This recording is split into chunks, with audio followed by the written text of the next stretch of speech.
For today's video, napakita ko sa inyo ang loob ng Polytechnic College owned by Aguilar family, and our captain is one of the member of this family. So, Aguilar family. Ito guys, gagala kami sa video na ito.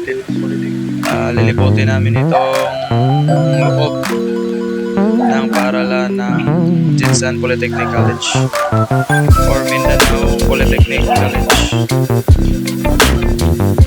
So dito, isa pa sa namin, Fort Engineer ay dito, alumni siya dito sa Polytechnic College. Tinawag kami niya, dyan daw siya nag-aaral dyan.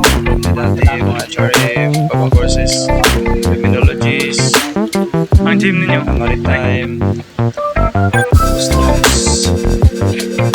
Diyan mga room nila guys. Shoutout nga pala kay puso namin, isang ganap na tiktoker at vlogger na sa Reels, asa takaran boss? Twitter, Weller Mark, Twitter Luntad, taga Davao. Weller Mark, taga Manila yan, si Neil, taga Bohol yan. Sa makina na boss? One Mac, Pilig, Mark lang?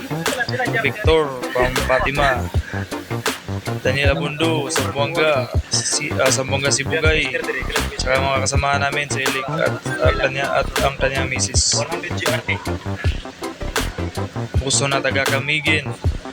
Ito yung room nila guys. Sa mga gusto ko lang mag-aaral dito, marami silang partnership. Paburon ta kay Dre tayo ano? Company, international companies. Ito panahon na gumala kami dito guys ay summer pa to, kaya konti lang estudyante. Itong mga estudyante na to nag-enroll ata sila or may kinukuha mga credentials. Saglit lang pala kami dito guys kasi doon kami sa likod ng campus nila, doon sa PE or pool nila. Mga pala, content natin ngayon, ikaturo pa yun sa school namin. Saan ka nag-aaral boss? Dito? Ano pangalan Ito yung ng maritime eskwela building na to, nila boss? guys. Yan, tatlong pala pag-ata to.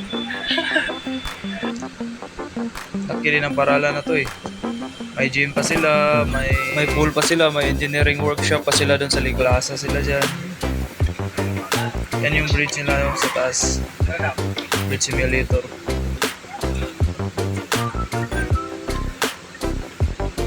Yan yung mga enrollees guys. Enrollees na tinatanong din kami, pero ano yan, tinatanong kami pero hindi namin alam din kasi hindi naman kami taga dito eh. Highway ano?